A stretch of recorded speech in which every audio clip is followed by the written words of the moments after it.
Kevin. Thank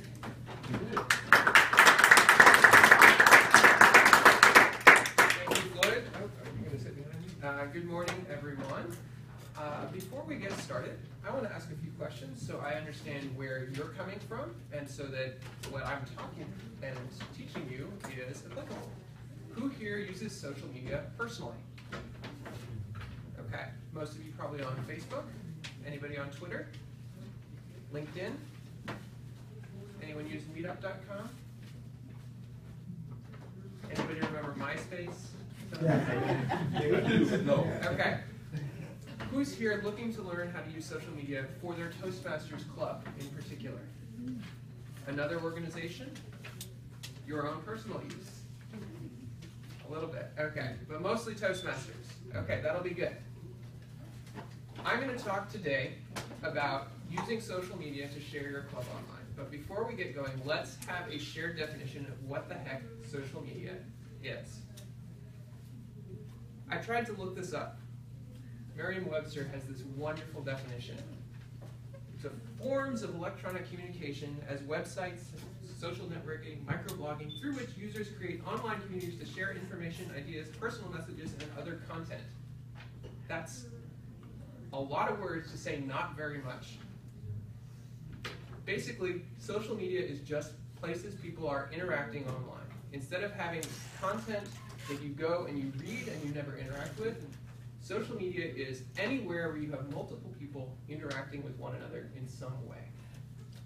There are different ways in which people interact on different sites. There are dozens of different sites that could be called social media.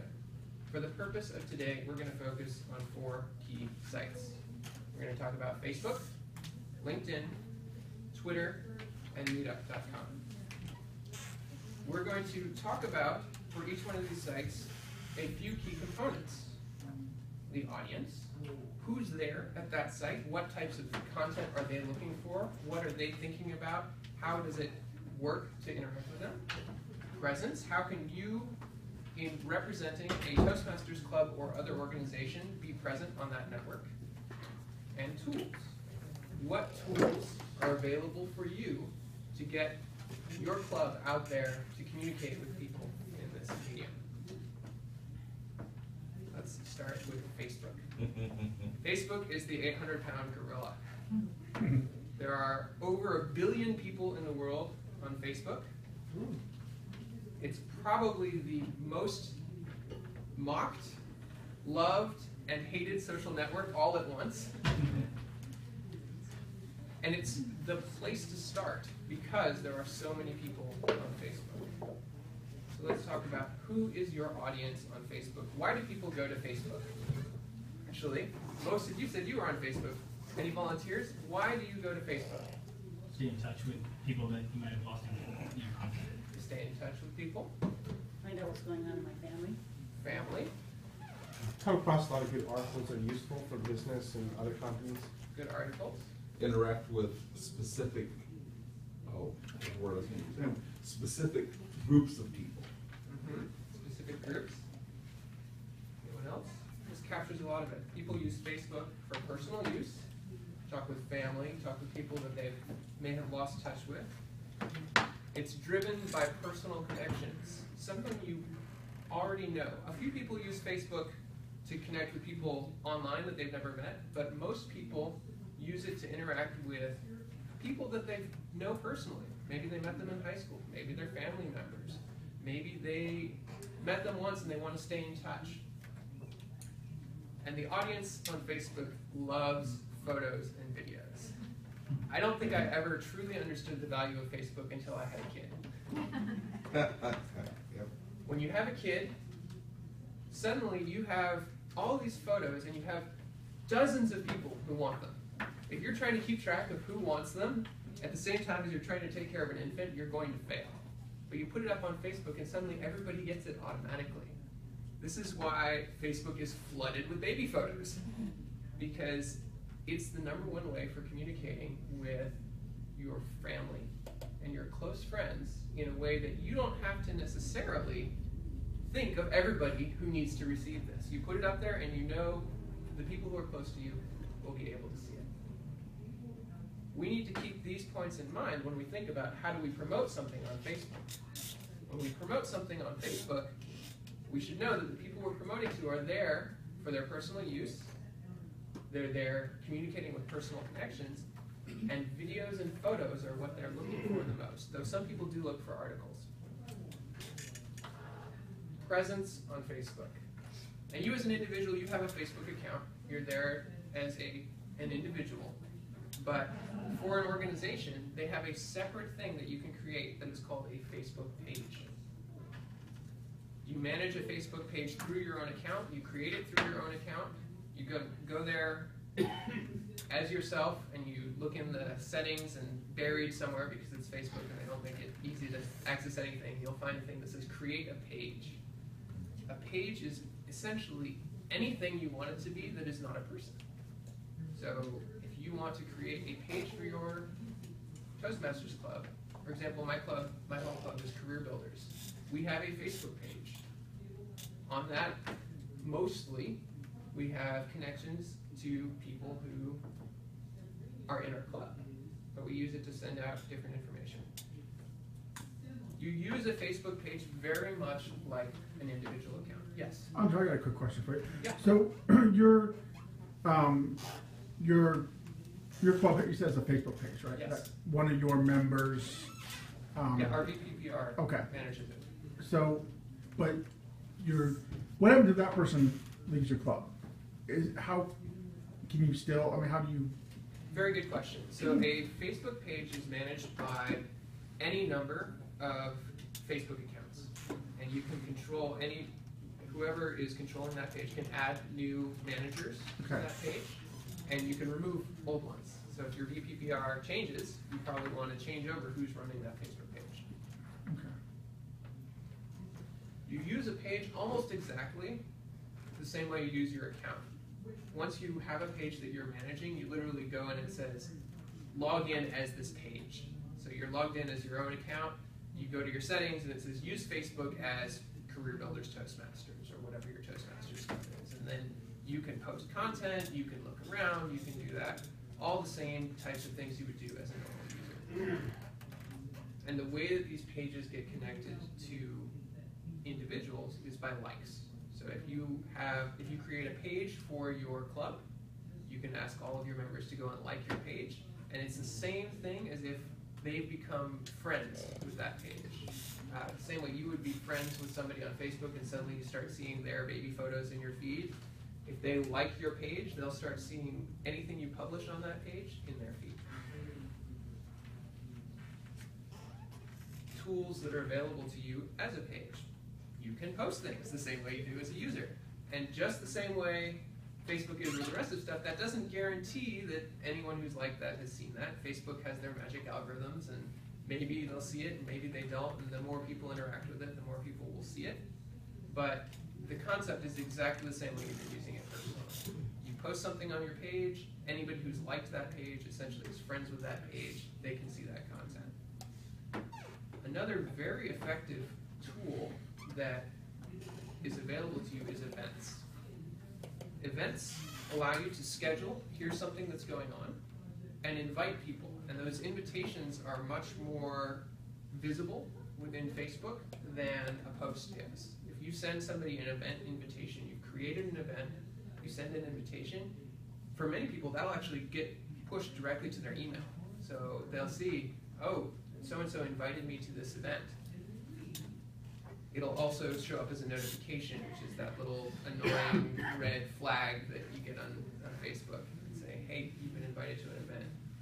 One very effective way to get your members to promote your club through Facebook is to create an event for a meeting, whether it's for a regular meeting or a special meeting, an open house, and then ask your members, hey, invite your friends to this meeting.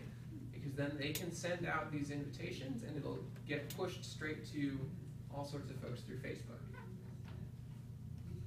Any questions on Facebook? Yes? I did create something for my Okay. club on Facebook. It doesn't show up under pages, it Okay. shows up under favorites. And I don't quite know what that means. I have a couple of pages I created, and I thought I followed the same steps for all of these. Any way you can tell? Off the top of my head, I don't know, but let's look at it after the Okay, class. okay. Take a look. Mhm. Yes. Is there any way to post flyers on Facebook? Flyers such as a PDF. Yeah.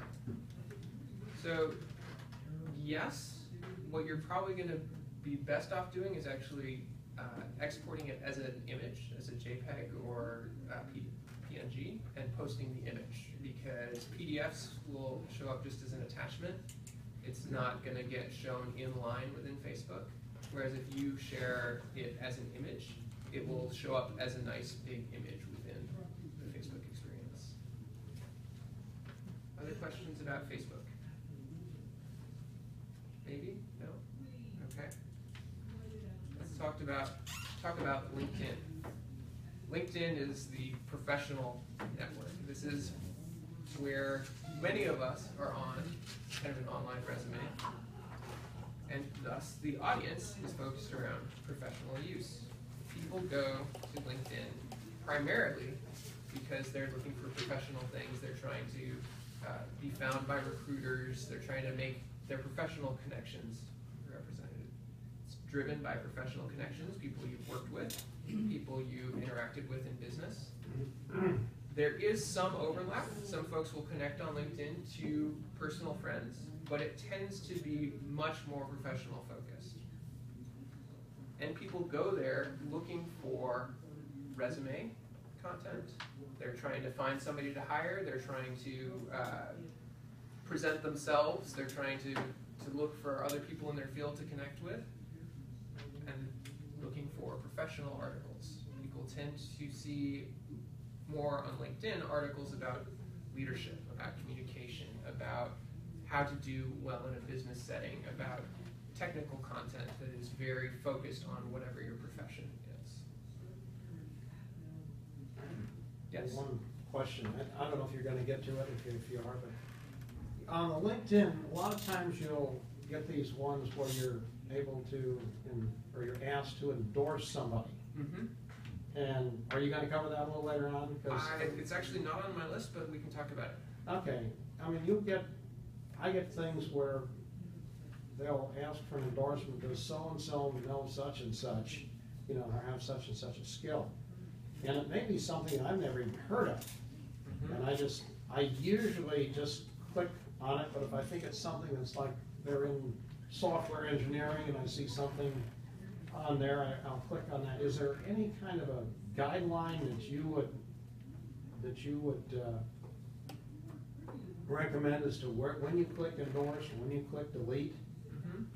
So a lot of the particular skill endorsement things are not even requested by that person. They have no idea that this is happening. It's LinkedIn saying, you know what, I want to get a better sense of who this person is. Yeah. And if you don't know, I just ignore it. Yeah. The value of that data is really driven by, is it a representative sample?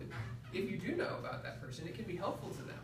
Because if you're consistently saying, hey, this person is really good at communication, or this person is really good at entrepreneurship, that will show up on their profile. That can help them as other people are looking to connect with them, looking at their resume, that sort of thing. But they're not going to be offended if you say no, because that's usually being driven by LinkedIn asking, just trying to fill out Well, information. they won't know. That They won't even know. They won't Yeah. even know. Right, so they yeah. can't defend it. They only know if you endorse them, right, and then they'll usually reciprocate, So, I guess bottom line is be careful about whom you endorse. And like, some of these things, like, I think everybody here knows who Helen Blanchard was and that she deceased almost 2 years ago, or about a year and a half ago. I occasionally have gotten requests for endorsements for Helen Blanchard, so I don't know how they, Again. you know, I mean, even though she's. LinkedIn is trying to keep you busy and wants you visiting them. And they probably don't even know that she's dead. It probably doesn't say. Well, I mean, Blanchard I mean, deceased. that would seem to be obvious if there's a request for an endorsement there.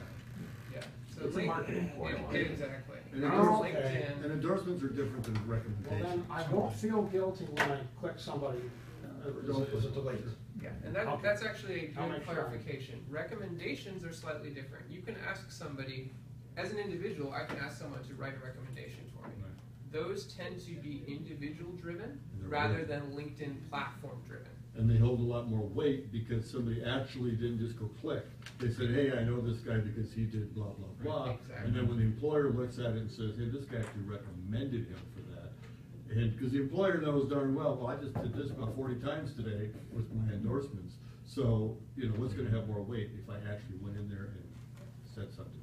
Exactly. And as a rule of thumb, all of these social networks are trying to get you to act. They want you to keep coming back and engaging with their platform. So they will put these lightweight things out there that you can do. Liking something is super easy on Facebook. Endorsing someone on LinkedIn. All of these get you engaging with their platform, but people know that they're lightweight. They don't have place that much value on it. It's much more valuable to have actual, in-depth content that somebody has chosen to write. From the context of promoting a club, presence on LinkedIn is a little interesting. There are two types of presence that an organization can have on LinkedIn. There's no concept of a page in the same way there is in Facebook. You can create a company which represents an organization that lets LinkedIn members say, hey, I had a job or a position at this organization, at this company. Or you can create a group, which is essentially a forum, a place where people can communicate with one another. Neither of these has a way of itself creating and publishing content. So you have nothing like in Facebook where you have a page and you can push content to people who are your fans. Most of the presence on LinkedIn of the content distribution is driven by individual users. So I've seen Toastmasters clubs in particular use this a couple of different ways. San Diego 7 set themselves up as a company. Their officers put their officer positions as items on their resume, as previous positions or as jobs, and they reference that company within it. Many other Toastmasters clubs or even divisions and districts set themselves up as a group where they'll have discussion topics. If you're looking to promote yourself, I guess this gets down into tools, there's a couple of ways that you can do that if you're trying to promote. So you can have individuals share articles. If, for example, you are writing a newsletter already, and that newsletter is getting published online, yes? Well, before you go, where are you when you do this? Are you a company or are you a group when you're sharing? So, are you talking about from your page? Yeah. So sharing is driven, once again, by individual users. Mhm. So it's either going to be you or your From my members. page, from my page. Yes. But not from groups or companies. Neither groups, and this is one of the challenges about using LinkedIn to promote an organization. The tools that are available to publish are only accessible to individual users, to your page itself. From my home page. Yeah, companies and groups allow you to create sort of an organizational structure where people can join this or reference it, but they do not give you any sort of publishing capabilities. Right, what I found was that if I'm on my page and I want to share an article that I read, I can share it, it'll say share, then it'll come down and it'll say, when you start typing, it types another group that you might want to share with. So that I could share this article on leadership, I could share it with our club, our page, or with our group, or I could share it with the official Toastmasters group. And I could just load it up. I go to San Diego training guys, go to their group as well. So that is something you can do from that page. And I don't think you can do that from the group page. What you can do from there is it just goes public. And then I guess it goes back to your page or. Yeah, so when you share an article, as you say, you can share an article to a particular group, and then it's visible to that group. It's kind of like an email list or a forum where it's specifically targeted at them. You can also just share an article, and that will show up in the feed for anyone who's connected to you. Right. So they will see that. And sometimes LinkedIn will actually send out emails about things that were shared, particularly if a lot of people clicked on it or looked on it. So that has a way of getting them. So in terms of promoting your club, if you have content that you're creating in a written format due to a newsletter, you can use this as another way to distribute it, as another way to get people aware of what's going on in your club. To do that, however, that content will need to be hosted somewhere public on the web. There isn't a great way within LinkedIn to publish that. That's started to change with the expert articles. So if you want to have your member who wrote that article enter it into their LinkedIn as a LinkedIn article, you can do that, but it won't, there's not a great way to drive people through that to your club. Another big way to promote your club within LinkedIn is on people's resumes. If you set up your club as a company, like the example I said for San Diego 7, all of your members can add that to their LinkedIn profile or resume. Certainly all of your officers can. That not only is good for them because it shows the world that they're a part of Toastmasters, they're learning, they're taking on these leadership positions, but then anybody looking at their resume will see that and may say, hey, what's that? You go through, see your company page, which is about your club, and go through that. Given the way that people are using LinkedIn, given what we talked about in terms of presence, looking at resumes is a huge part of it. And that may, in fact, be one of the better ways. My club has not done a ton for using LinkedIn to promote its club, so when I was researching this, I looked at what different folks were doing, and I thought that approach that I saw San Diego 7 doing was really, really smart, because it certainly directed me much more to get to the club in a way I naturally would, which is through my connections. So that was going to be my next question. What do you recommend? And you're finding that that is the most efficient way to do it? Go to or promote yourself as a company? Set yourself Especially up if you are not already creating content. So if you are not already writing in-depth articles for a newsletter, that gives you a lightweight way to promote yourself on LinkedIn. It doesn't take much. You just take your club description, put it up as a company, and then ask your members to connect to it. If you have in-depth articles that are already being written, it doesn't cost you to share things through that. But I haven't experimented greatly with that, so I can't say how effective it is. So company or group, or you could you suggest doing both? So I would, to some extent it depends on your purpose. Groups are best, in my experience, for actually communication, not for advertising. So if you're trying to get the word out about your club to people who are not already a member of it, I would recommend company. You can probably do both. And if you want to use LinkedIn as a place to communicate within your club and perhaps draw people into that, you can. But I would say first thing to do would be a company because it requires the least ongoing investment. Yes? For ongoing management, once again, as you trade, as people come in and out of the club and trade roles, is there any difference in how it's set up and who can manage the company or group? Once again, I think it's very similar to Facebook, where you have a set of authorized folks who are claiming that, and you can pass that along. Right, good. Thank you. Other questions about LinkedIn? Let's move on to Twitter. Remind me, who here was using Twitter?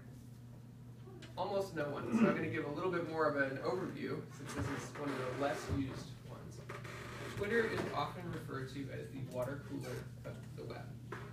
The stereotype that got popularized and sort of derisively popularized was this is where people go to talk about when they're going to the bathroom and when they're doing all of these stupid things. But what it has turned into is actually one of the places where breaking news gets publicized, because it is by far the most real time of any of the social media networks that we're talking about. People on Twitter are talking back and forth very quickly. News tends to travel very fast, and people tend to be arranged more by interest group rather than personal connection. So that gets into the audience question. So people tend to follow and communicate with folks on Twitter, people who talk about a particular area of interest. There's no need for previous professional connection, as there is on LinkedIn. And while there is some overlay with personal networks, it tends to be much more minimal. People will, for example, follow a set of people who are talking about food because they're interested in food, or they'll follow a set of people talking about women's rights because they're interested in that. or what have you. And communication will happen much more along these lines of interest group rather than personal or professional network. There are all sorts of content on Twitter. People use it to talk about everything from the derisive, I'm doing this, I'm doing this, I'm doing this, to some very high-end business or political conversation that happens on Twitter. And part of the reason is because the communication is so free-flowing. You can talk to anyone, they may not answer, but many people do. Some organizations that I've been to in the past have used Twitter to connect to media when they're trying to promote something. People are often much more responsive because the communication feels so lightweight. It feels like this is not something I'm committing to. I don't have to commit to an ongoing relationship. It's really easy to talk. There are tools for creating broader conversations and also individual communication. What does presence look like on Twitter?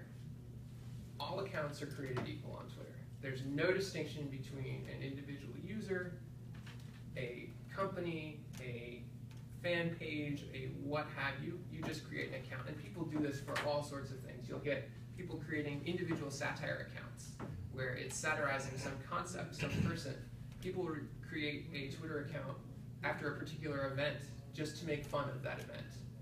People will create a Twitter account for a business. Whatever you're doing, all you do is you create an account, and Twitter doesn't care what it's called, they don't care what it's talking about. It's very, very open and freeform. It has much less structure than some of these other social networks. The way that people connect to one another on Twitter is through this concept of a follow. It's kind of similar to a like on Facebook. It's a unidirectional relationship, so if I follow you, that means I'm going to start seeing anything that you say. Doesn't necessarily imply anything about the other. You know, you won't see anything that I say unless you choose to follow me as well. That creates this kind of interest flow, and it creates this kind of pyramid flow where you have people who are talking about or sharing articles about a particular interest group, and they'll have tens of thousands, millions of followers, and they'll maybe follow 5 or 6 people. Content flows in whatever direction, but it flows from followed to follower. So, Yes, so if I click on, I've never been on Twitter, so, that's right. but if I click on follow, does the other person have to accept, or? Nope. It's all unidirectional. If you follow me, depending on my settings, I may or may not get notified that you followed me, but doesn't matter. There is a way to do private communication on Twitter, but the default is public. Everything is publicly visible. Yes? To get on Twitter, now another one that hasn't gotten on Twitter, I guess you click on a little thing, a picture of the bird, and you follow the prompts, and you're on. Yep. It's super Is that simple. easy? Okay. Username, password. So if you can dress yourself without adult supervision, you can get on Twitter. Yep. Okay. All right, I can do that. Or even if you can't do that. you can- Well, you know, I'm a big boy, I've learned how to do that, so. To be honest, I was extremely reluctant when it was first brought up that I should be on Twitter. I was, at the time, I was founding a company with someone, and I was doing the technology side of it. And my co-founder said, "You gotta be on Twitter." I was like, why am I getting, what's the purpose? What's the point? What I found is that for me, the biggest value in Twitter is actually content consumption, not content publishing. And I use it as a human curated way of getting information. So how many here used to use RSS or still use RSS? It's a system where you could subscribe to blogs that you like and get their content automatically delivered to you so that you don't have to keep going back and back and back to them. Twitter feels like a human curated version of that. Instead of saying, I like this blog and I like this blog and I like this site and I want to see their content, I say, you know, this person, they typically share really interesting things. So I'm just going to follow them, and whatever they send out, then I can go and take a look at it. That was the biggest use for me. In terms of publicizing, it can be incredibly useful because people feel more accessible there. So you have a way to reach out and contact people. You have a way to sort of chip into conversations that are already happening, and because things are so public, you can see what people are already talking about. Maybe there's a big conversation going on about leadership and communication, driven by one of the people you follow. You can chip in and say, hey, you know what? If you're in this area, come check out our Toastmasters club. And because it's all open, people can see that. So, yes? And I'm sorry, you might be covering this, so I don't mean to steal it, but just especially people that have never gone before, it is, in my opinion, a different animal. As far as when you post on something, some of the things that I've read, Twitter has like a 90-minute memory or something like that, so you can like repost items, but it doesn't you just don't post it and it stays for everyone to like view it differently. Or I'm sorry, that is what's different about it. It's just not there for you to view. So you can obviously repost items, but do be careful when people do start following you to have always like an advertisement. You come to our club, because pretty soon they're gonna unfollow you, and now you just kind of ruin that. But not to get into the specifics, but it is very different than some of the other social media platforms that you use, but it can be very useful. That's a really good point, is what I mentioned earlier about Twitter being very real time. The way that it's structured, unlike Facebook where if something gets really popular, it'll sort of stay at the top of people's feeds and start surfacing. With Twitter, it's all flowing by. And so it feels very lightweight because I post something, but half an hour later it'll be gone. So you have to engage with it more regularly, but that does have some of that benefit, and it means that if there is a conversation, you can chip in right away, and nobody will be mad about that because your content will be gone soon anyway. The tools that you have. So one of the kind of famous restrictions on Twitter is that you only have 140 characters. So you have these posts, they're very short. Anybody know the history of why it's 140 characters? This is kind of fun. It's because that used to be what would fit on SMS. So if you were sending a text message, you could send a text message that was 140 characters long, but no longer. Back in the day before we all had these smartphones, Twitter was deliverable by text message, so you could stay up to date on what was going on completely with a dumb phone over text message, and everything fit within that context. These posts can contain links. Nowadays, Twitter is fancy, so if you include a link to an image, the image will often show up in line. If you include a link to an article, it'll show a preview. But a lot of these posts essentially have a short message and a link to longer content. One thing too is if you try to put in a long string of a website, if the website name has a long string to it, that eats up a lot of your stuff. So you can go to another website and you, what is it, Bitly? Twitter will actually shorten it in line for you. They're doing it now? Okay, because before it was, you had to go there and get a short name for it. Yes. So it used to be that in order to post a very long link, you would have to shorten it first. Twitter will actually shorten it behind the scenes for you now. So you can actually post those links directly, and they will shorten it. It will actually show up as longer, but they're shortening it behind the scenes to make it 140 characters. The other thing to know about within Twitter is the @reply and hashtags. Now these are two ways of creating context within a post.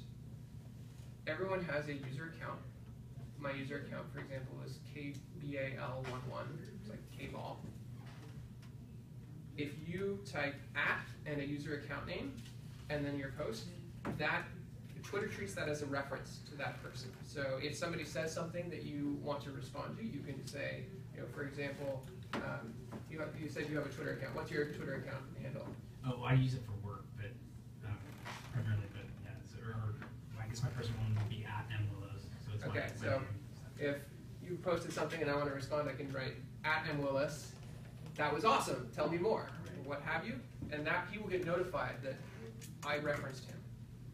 There's one thing to know about this. So you can place that reply anywhere within the content of the post, and you can reply, or you can reference multiple people at once, kind of like a CC, and they will see, or carbon copy like you would in email, and they will see that you reference them.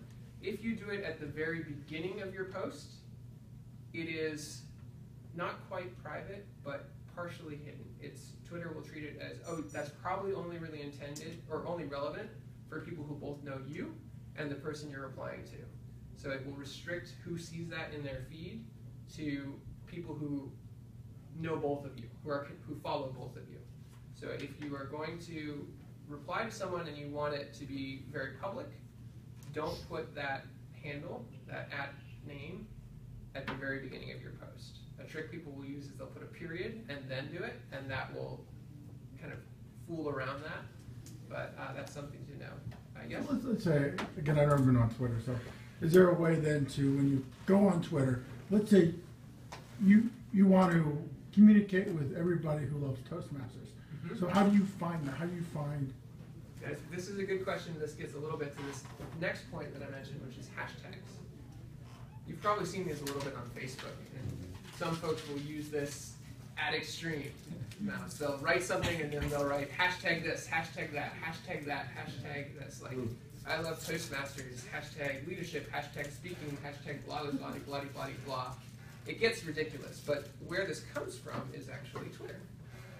A hashtag is treated as a general conversation grouping. So Twitter will, if you type, for example, hashtag Toastmasters, your post that includes hashtag Toastmasters will then show up in a category under Toastmasters. So you can actually, it'll get automatically linked. You can click on that Toastmasters and see every single post that includes hashtag Toastmasters. What does a hashtag look like? I mean, is Pound sign. Yeah, pound sign. sorry. Tic-tac-toe board. So this guy here. You know, have you ever watched some of the TV programs and all of a sudden you're looking over the side of the screen, you say, there's a hashtag something over there. Yeah. It happens all the time. I don't watch much TV. So I'm just saying. basically, if it's a pound sign and then the word, so like pound sign public speaking, and that's kind of what's trending. So then if you can figure out categories of what you're And looking click on what's after the hashtag and. Yeah, Yeah, it'll 'cause be it like, kind of, like, it'll filter like all the things that are relevant to that. So can you read a bunch of posts about public speaking without posting something about public speaking? Or? yeah. Yeah, you can read all the follow. content. Yeah, so Twitter so people will use this for a number of reasons. People will use it to kind of group a set of posts or a conversation they're having in real time. So you can have a small group of people using a hashtag to keep all of the relevant content. You go to a conference, a lot of times they'll have a particular hashtag, so everyone tweeting about that conference includes that hashtag, and it's easy to see, oh, here's all the people talking about this conference. Sometimes world events will get a particular hashtag, so Twitter will push these like currently trending, which is whatever the most popular hashtags are. So if there's, for example, a World Cup event, you'll get hashtag World Cup, and you'll see hundreds of thousands of people posting about the World Cup, but that'll show up on this trending flag. Yes. I can tell you, I got involved with Twitter, started really using Twitter when the Arab Spring happened, and I found news about it on Twitter 3 months before I ever saw anything on the news here in the United States. Yeah, this is one of the ways in which Twitter has truly shined and excelled, is as a way of breaking news.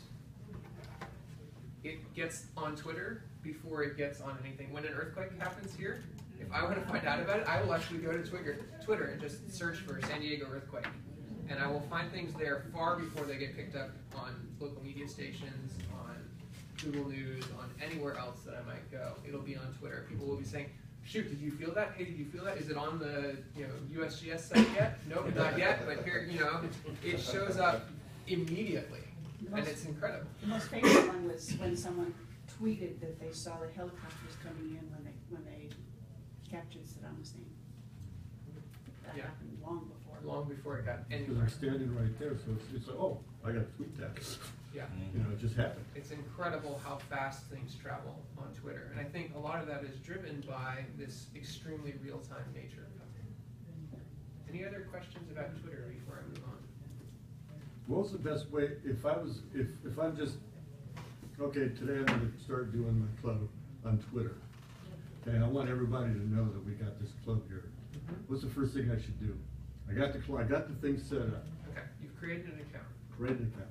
First thing I would actually do is look for people talking about either Toastmasters already Mhm. or leadership and communication. Okay, so just find the general Find those people, categories. follow them, start interacting with them. Hopefully they will follow you back, and what that starts to do is create an echo effect for anything you're going to talk about later. So first, before you start trying to advertise to people who don't know anything about Toastmasters, connect with people who are already talking about Toastmasters and see what they're doing. Interact with them, start communicating there, and then start worrying about, okay, now how do I bring new people into this conversation? How do I get new people coming out to my club? Okay. Real quick on that, there are like maximums. I think it's a ratio that you would probably know more than me. Like how many you can follow, and accordingly, like who's following you. I think it'll max out at it. I'm not sure what that number is. There are no technical limitations that I'm aware of. However, if it looks, so there's kind of a social limitation, which is people tend to look askance at accounts that are following many, many more people than are following them. There are one thing that happens a lot more on Twitter than on other social networks is there are a lot of bots, accounts that are created for specific advertising or spamming or whatever purposes that are run by a computer rather than a person. And one of the things they will do typically is follow thousands of people without creating any content. So be a little bit cautious. Don't just follow everybody out there without being distinguished. Follow some folks and try to engage them in a communication. Say, hey, I saw you talking about Toastmasters, here's what I thought, or what have you. Right, and that's the same thing with LinkedIn. If it's a personal account, the more followers you have, the better, unless you're following everybody. So, for me, if I was in the food service business, it doesn't do any good if all of the people I follow and that are connected with me are dishwashers. Maybe the managers, the owners, the chefs, that would be the way. Exactly. If all the dishwashers, the only guys following you, you got no credit. Exactly. You want to treat it to some extent like networking. Sure, you want to be engaged in conversations with everybody, but you also want to be a little bit selective and talk with folks who are actually both in a position to help you and where you can help them and add value to what they're wanting to talk about or accomplish. Any other Twitter questions? The next social network I want to talk about is meetup.com. Meetup.com is an online tool that is deliberately focused on supporting local get-togethers and local events.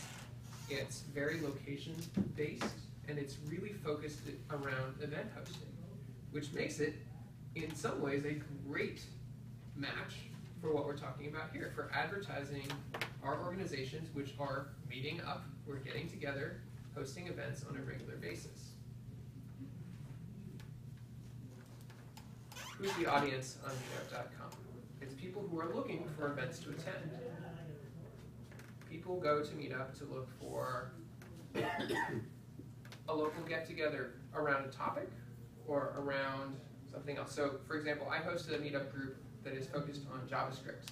JavaScript is a programming language, and it's one that is used a lot for the web, and it's something that almost anyone who's involved in software and the web probably needs to know about. And so we host events that are speeches, talks, people talking about particular technologies. We host get-togethers that are just networking within people who are working with this technology.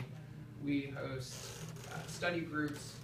All of this run through Meetup, and we have over 1,000 people now who are coming out to this event or to these events who are looking for exactly that. They're saying, hey, I live in San Diego. I'm using this technology, and I want to learn more about it or interact with people who are using it as well. Meetup is location specific and very location aware. So people will go to Meetup and say, hey, I'm looking for this thing in this place. I'm in San Diego. Show me places where I can learn about speaking within 25 miles of my zip code, or within 50 miles of my zip code. Once again, this makes it a very good match for what we're trying to do here. We are trying to attract people who live around here who want to learn to speak better, learn to be better leaders, learn to communicate. Presence on, oh yes. Is there a cost for using Meetup? Yes, and this is what I'm going to get to. So this is one of the big downsides of using Meetup for a Toastmasters club. So your presence on Meetup, you can use it as an individual user for free. So you can use Meetup to go and find places, to sign up, to RSVP, to do all of that, no problem. If you want to have your club present on Meetup, the way that you do that is you create a group. Your group might be, or we might do, for example, Career Builders Toastmasters club on Meetup as a group. We can then, once you have a group, you can create events that are this meeting, that meeting, whatever. You can create recurring events, you can create one-off events, you can actually, if you're doing a special event that you want to charge for, you can do all the charging through Meetup. It'll handle all that sort of things. But if you're hosting a group on Meetup, there is a fee. It is not free. They've recently changed their prices around, so I don't actually know the exact prices, but I would say it's on the order of $10 a month. For the lowest level. Yeah. It goes up after that, depending on how many people you want as administrators and how many people you have in your group. So it can go up pretty fast. Okay. Yeah, I didn't know that. Our group is grandfathered in, so I haven't. Doesn't District 5 have a Meetup group? Yes. Because I've seen several Yes. clubs advertised there. How do you get? Talk to May. That's a really good question. Talk to So May. this is May? one thing that you can do is you can Okay. use a single group to advertise a whole slew of different events. So for example, the group that I run, this JavaScript meetup, we have a downtown meetup that happens once a month, or twice a month. We have a North County meetup that happens once a month. We have these different study groups. They're all being run within the context of a single meetup group, even though the overlap between the folks who come to downtown and the folks who go up to the North County ones is fairly small. And within Toastmasters, you could do that. You could have your meetings showing up as events on the District 5 meetup. And you said talk to May, Yeah. the person to talk to on that. So that's good. To understand a little bit more, the way that your group gets connected to people on Meetup is by members. People join your group, they become a member, and then what that lets you do is that lets you send them emails about upcoming events. This can be one of the challenges if you have one of these overarching groups and you have folks on all these different things. They'll have to be careful about managing who's sending email, because you might start hearing about everybody's Toastmaster meetings, not just the ones you want to attend. Tools that are available for you on Meetup. So we talked a little bit about events already. We talked about basically what this consists of is here's a place, here's a time, here's what's going to go on. You put that in, they give you a page that you can direct them to where they can RSVP, get updates, all of that sort of thing. You can set these up to be recurring. So if you meet once a week on Monday nights, which is what our club does, you can set it up and say repeat this every Monday night. But only do it for a year at a time. We had a site, meetup group, and the person who was the manager had set it up as recurring. It said place to be determined, and it had the wrong time. And every single one of those entries was out there. I could not change it overall, so we had to just scrap the whole thing and start over again. Don't do it for more than 1 year at a time. Okay, that's a good experience to share. Another tool that you have as part of Meetup is announcements. Announcements are essentially an email that you can direct to send out to all the members of your group, all the people who've attended a previous event. There are different ways that you can filter that down. You can send something only to new members.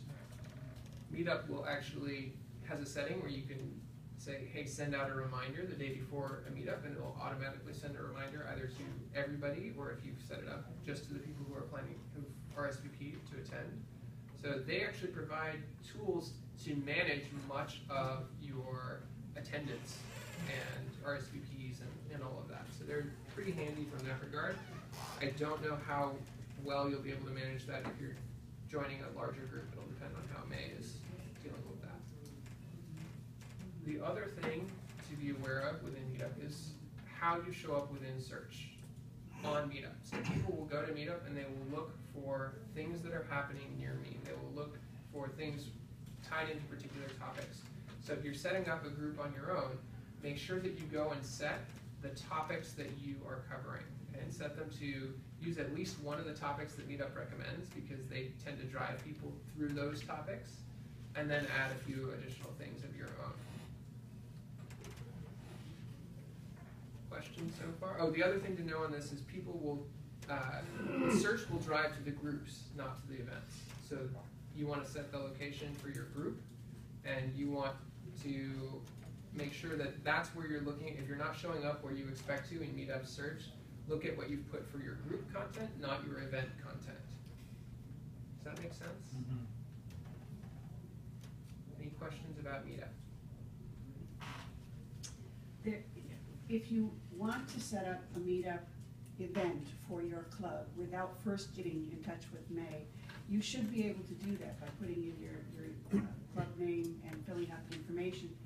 It will not appear in the announcements, however, until 3 people who have Meetup accounts have RSVP'd.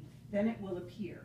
And that's what we had to do to start with when we, after we shut down Meetup and we then decided we were going to start it again. We finally have gotten a person to come to a meeting because he found us on Meetup.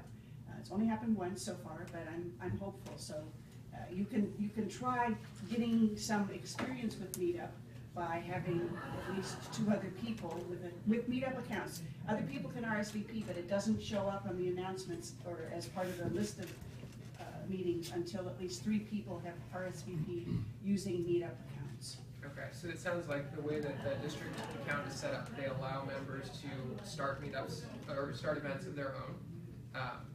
And so what you would need to do then to get that started is you probably have to join the district meetup group, and then you can propose an event and get a couple of your members to also join and join that event, and then it'll show up in the group announcements.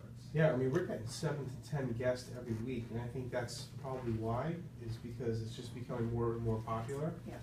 And it's been a great tool for us. Yeah. It really has. Well, and honestly, for this purpose of promoting a particular group, I think of the things that we've covered, there's no better tool than Meetup. And I was not aware, but I'm happy to learn that we've got a district group that's set up that makes that barrier to entry very low. And if we step into the review a little bit, of all of these, Meetup is where I would first focus your attention. I think even if you've never heard about it before, because its focus is local events, and the people who go there, the audience, is people who are looking for local events, it's got a very good match with the tools that we're looking for. Each of these others has particular audience. On Facebook, you can use Facebook to start drawing in friends of your members. You can promote through, as we mentioned, events in particular, and have your members invite people specifically. Maybe this will be an easier way for them to cross-promote than saying, hey, go and call somebody. On LinkedIn, you can get some of those professional connections, and especially if you start getting it on your resume, and you add that, and then your coworkers see, hey, they've added this thing. Maybe they'll say, hey, what's that about? Is that professionally helpful? It sure looks good on your resume. Start to draw people in. Twitter has this very free-flowing conversation that can be extremely helpful, and you can get all sorts of interesting content, particularly if you are wanting to take conversations that have happened in your Toastmasters club and talk about them with a wider audience. Twitter is probably going to be one of the better places to do that in real time. But really, I would go, for purposes of promotion of events, like a Toastmasters meeting, I would go to Meetup. When you go to Meetup, I'm on it now, so do you click on groups, or where do you go to find District 5? For District 5, I mean, I got it up, so where would I go? It just says meetup.com. You got activity, calendar, groups, messages, profile. I would probably go to groups, or if there's a search button, I would go to search and search for Toastmasters. Okay, got it. Any other questions? Thank We you. learned something they didn't think they were going to. Thank you. I got a little bit of a wrap up. Are we out of time? We are. Well, all right, let me wrap up very quickly. No, I hit the wrong button. So, biggest thing I have to say is there's no magic bullet. There's all of these out there, and know where your members are, Or where the people you want to have. or where the people you want to have members are. All right, thank you guys so much.